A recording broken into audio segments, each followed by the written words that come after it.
Scary Archive. The ranch had been in my family longer than anyone could remember. It sat high in the hills, far enough from the highway that the world felt muted there. The air always smelled clean: pine sap, dust, sun warmed wood. Wind moved slow through the mesquite trees, whispering instead of howling. My grandparents had built their lives into that land, raised cattle, grew corn, fixed fences by hand.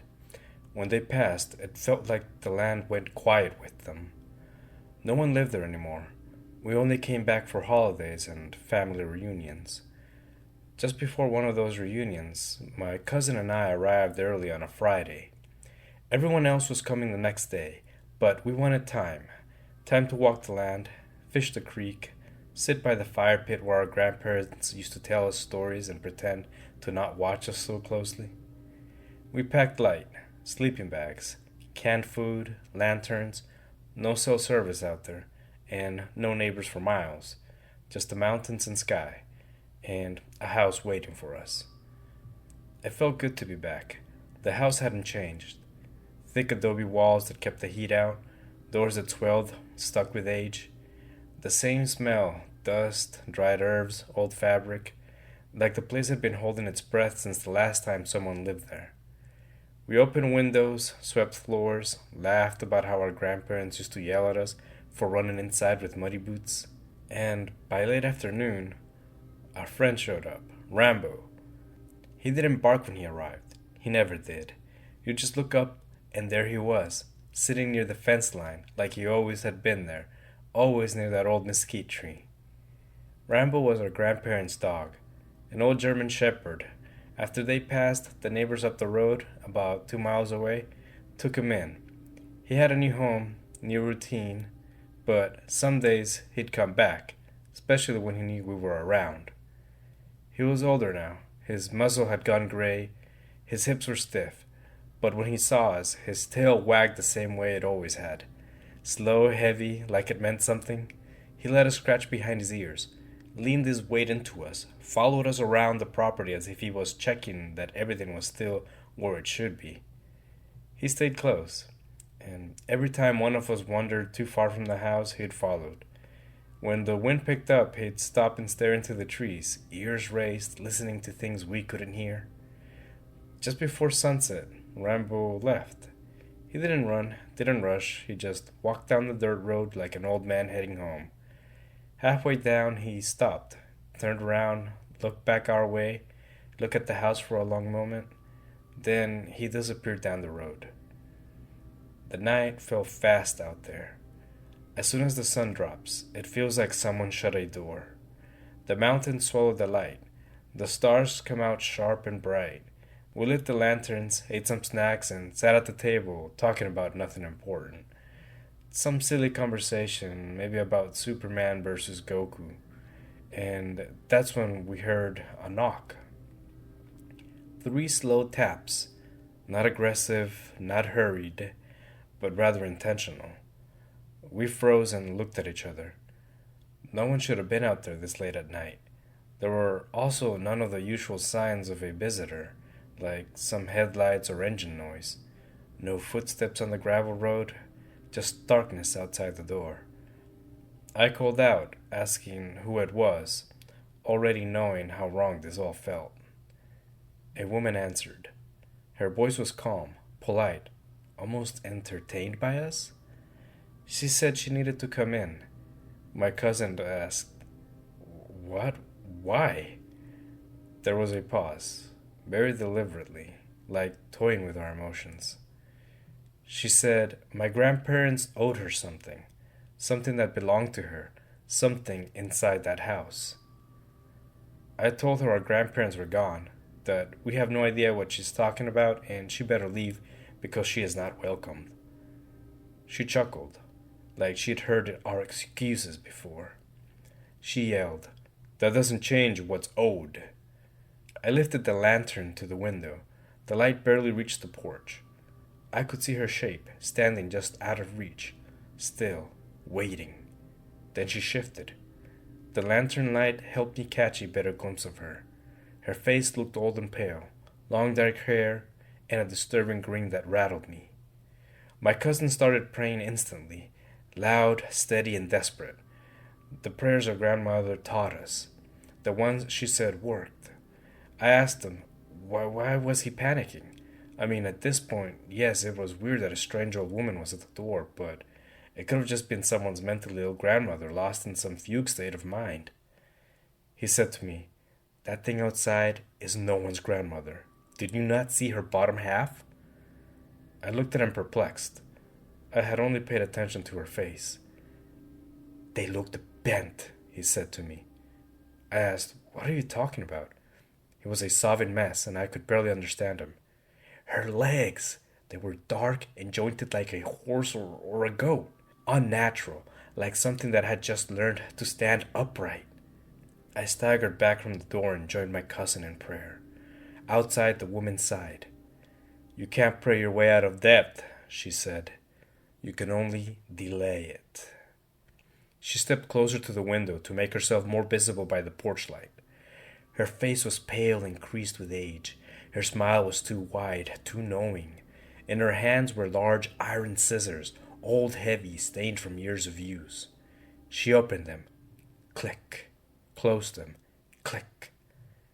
She mocked our prayers, repeating them wrong, twisting them and sang them in reverse. Then she moved, circling the house, testing doors. The house creaked and popped as she moved all around. At such a fast pace, it sounded more like multiple things were trying to get in. We barricaded both doors with furniture, our fear turning us clumsy and fast at the same time. We searched for something to defend ourselves. All we could find was a kitchen knife and a broomstick. Then we heard distant barking. It sounded like Rambo. The barking grew louder, angrier. Then he burst into the porch light, teeth bare, fur bristling. He pulled himself between us and whatever was out there. No fear, no pause. We could hear the old woman scream, not in pain, but in fury. Rambo chased her and you could hear them, colliding just beyond the light. Shadows twisting, moving too fast to follow. Rambo yelped once, and my heart sank. But then he retreated to the porch, still barking, still keeping her back. Like this wasn't the first time he'd chased something away from that house. We opened the door lightning fast and dragged him inside. I slammed the door shut just as something struck the wood. It sounded like metal scraping, like scissors carving against the door frame. Then came silence. We watched through the window. The shadows stood just behind the porch light. No movement, just waiting. We went back to praying and fortified ourselves for the rest of the night. We didn't dare sleep or nod off for a second. Rambo lay between us, head up, eyes open, the entire night. Every sound made his ears twitch. Every creak made him lift his head. He didn't relax until dawn broke over the hills. As soon as daylight began to rise, we could see the figure vanish into the surrounding hills. In the morning, we all felt like we had some relief. The land looked innocent again. Hoofprints marked the dirt near the porch. One long scratch cut into the doorframe. A boundary. We didn't dare venture past the porch until noon. When our family arrived, we told them everything. They laughed it off, thinking we were trying to prank them. Then they looked more concerned when we remained serious about everything. One of my uncles implied in a jokingly manner, "You kids shouldn't smoke weird stuff out here in the middle of nowhere." We decided to leave. We dropped off Rambo on our way back home. The neighbors asked us if we were okay. We told them yes, it's just been a long night. We didn't have the energy to explain ourselves any further. They acknowledged us by saying we know nights can be rough out here sometimes. Our family stayed that weekend and had their reunion party without a hitch. Nothing out of the ordinary ever happened there again, and I went back after a year with my cousin. The place did feel different, more calm. Our hero, Rambo, he lived for 3 more years after that night, and when he passed on, we buried him beneath a mesquite tree in front of the house, the same place he used to sit and watch the road. The property was eventually sold, divided, and forgotten. We never learned what my grandparents owed that strange entity. I spoke with some friends who are more into occult subjects, and they threw guesses about it being a witch or some sort of demon that my grandparents made a deal with in order to use that land. I try not to think about it anymore because it really makes me feel some kind of way to think my grandparents could have been into such occult practices. I did learn a couple of valuable lessons from that experience, though. The first one is that some debtors are scarily patient and persistent, and some guardians stay eternally loyal and very brave.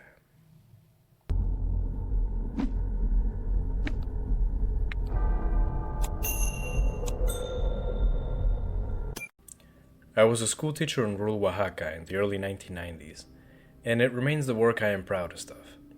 The school was a single room with a dirt floor and a patched metal roof. When it rained, we shifted desks to avoid the leaks.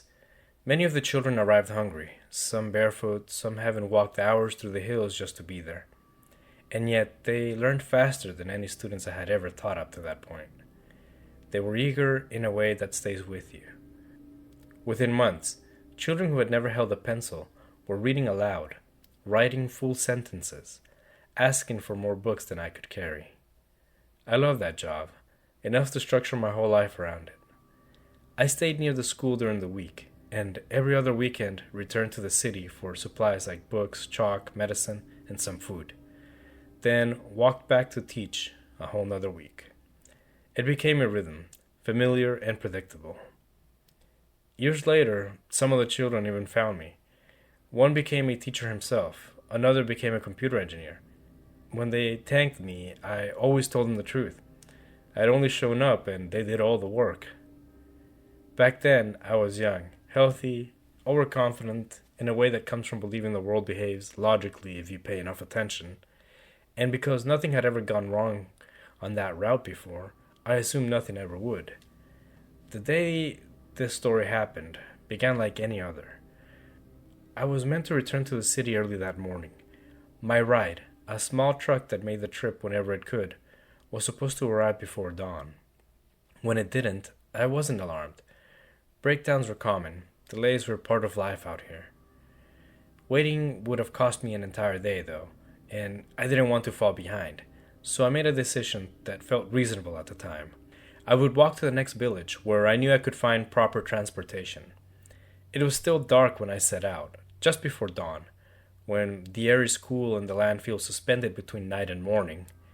I knew the trail well. It was older than the paved roads, worn smooth by generations of feet moving quietly between villages long before there were signs or maps. I carried a small flashlight, nothing powerful, just enough to see where I placed my steps, and the beam carved a pale tunnel through the dark as I walked. About 20 minutes in, I heard something to my right. Not footsteps exactly. A soft, uneven, whistling sound. At first, I dismissed it immediately. Wind moving through brush can sound like many things, except there was no wind. The air was completely still, and the leaves didn't even move. The sound kept pace with me. I stopped and raised a flashlight toward the bushes. Nothing. No animals breaking away, no rustling, just still plants and darkness swallowing the edge of the light. That unsettled me more than if I had seen something move. I continued on. The whistling returned. When I slowed my pace, it slowed down with me. When I stopped again, it stopped too, as if waiting for permission to continue. Curiosity gave way to something colder. I adjusted my steps deliberately, testing it. I let the beam of the flashlight drift ahead, then sideways, watching for anything that didn't belong. And that's when I saw it. Not a full figure, nothing super clear, just a shape moving parallel to me in the brush. Low to the ground, but upright, gliding rather than walking. The light caught something pale for a fraction of a second, looked smooth, almost skin-like, before it withdrew right into the shadows. No face, no eyes, just enough for me to realize that that's not an animal. That was the moment I began to fear that whatever was there understood me better than I understood it. I told myself I was tired. The isolation plays tricks on the mind. That the brain invents threats when it has too much silence to fill, and I focused on my breathing and kept walking, determined not to let my imagination decide my fate. But the forest had definitely changed. The birds had gone silent. The darkness felt heavier, as if the light from my flashlight was being absorbed rather than reflected. The presence felt like it drew closer, not touching me, not rushing, just close enough to feel roaming around and intentional, predatory in nature. I didn't turn to look. People from that region grew up hearing certain cautions, not dramatic stories, just rules passed on quietly. I reminisced, thinking, don't answer whistles when the air is still, don't step off the path before sunrise, don't acknowledge what walks beside you between villages. All of those stories that I've been told in the past. I had always dismissed those warnings. Now I understood them. That was when I remembered I had my crucifix. My mother had given it to me years earlier, worried in the way that mothers always are. I had never worn it. I kept it buried in my backpack more out of respect than belief. My hands shook as I pulled it free, and remember thinking how foolish it was, how tired I must be, how easily the mind invents a danger when it's alone in the dark. Still, I held it tight. I whispered a prayer, one I hadn't spoken since childhood, not asking for protection, just anchoring myself to something older than fear. The whistling stopped, not immediately. It lingered, stretched thin, then broke off abruptly, like something cutting itself short. The presence in the brush remained for several steps after that, close but unmoving, as if angry, as if it was calculating whether I was still worth its effort. Then it withdrew. I managed to reach the village, all alone. Years have passed since that walk, and I've tried to explain it logically.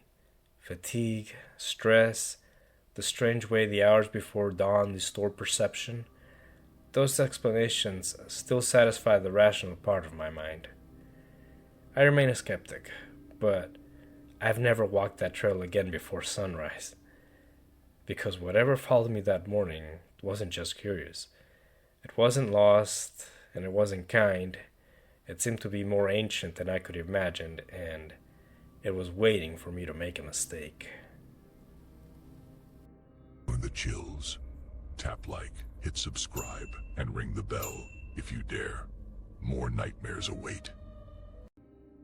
We chose the campsite because it felt harmless.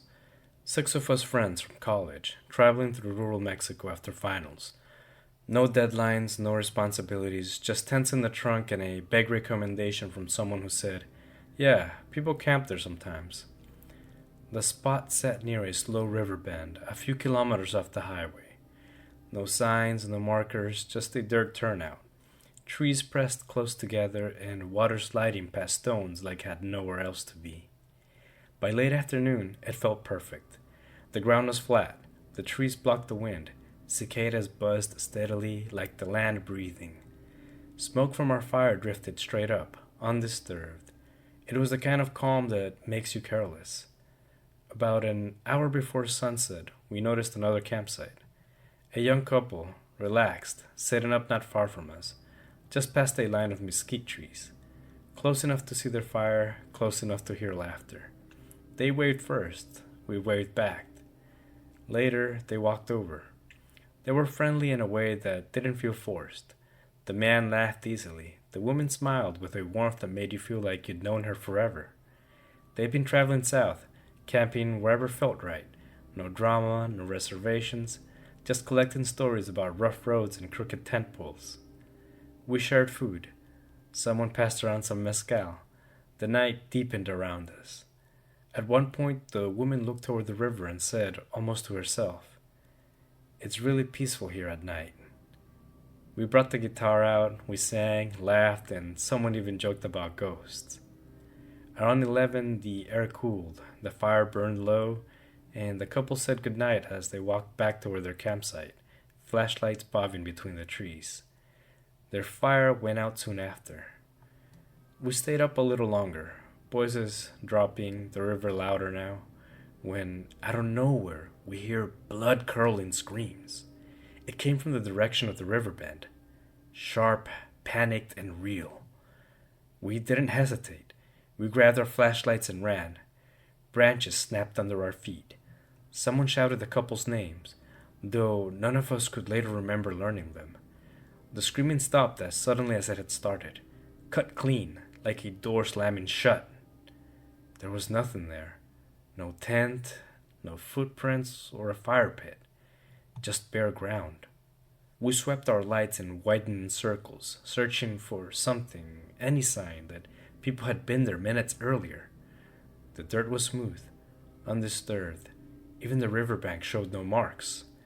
It was as if the campsite had never existed. We stood there in silence, confusion turning slowly into fear. Nothing else happened.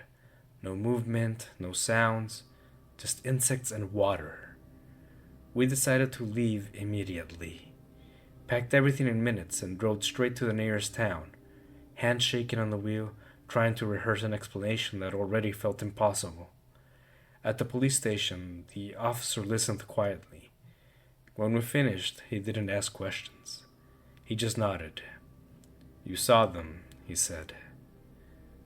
Then he told us the story locals share in low voices. Years earlier, a young couple camped in that same riverbend, late at night. It is believed cartel members had been using that area to hide from the military, and unfortunately for that couple, they were caught in their crossfire. By morning, there was nothing left but disturbed ground by the river. No bodies were ever recovered, and after that, people rarely camped there anymore. But not because of fear alone. The officer said that every year on that same night, travelers report a couple camping by the river, friendly, warm, sharing food, laughing like nothing bad has ever happened to them. And always, before dawn, screams and then emptiness. The officer looked tired when he finished. "They say the land remembers," he told us, "and it makes them relive that last good night they ever had." On our way back home, we drove past that turnoff. The sun was rising, the river cut the light like nothing ever happened. For a moment, we thought we saw a couple waving at us, but then they vanished. We chucked it up to hangover effects and a lack of proper sleep. Nowadays, late at night, I sometimes still think about that couple. About how the land gives them one perfect evening each year. One night where they laugh, share food, talk about nothing, and fall asleep believing in the world that is still gentle. In my heart, I pray that they can break away from that place and move on. But I also feel bittersweet that they get to have one last moment of perceived happiness together.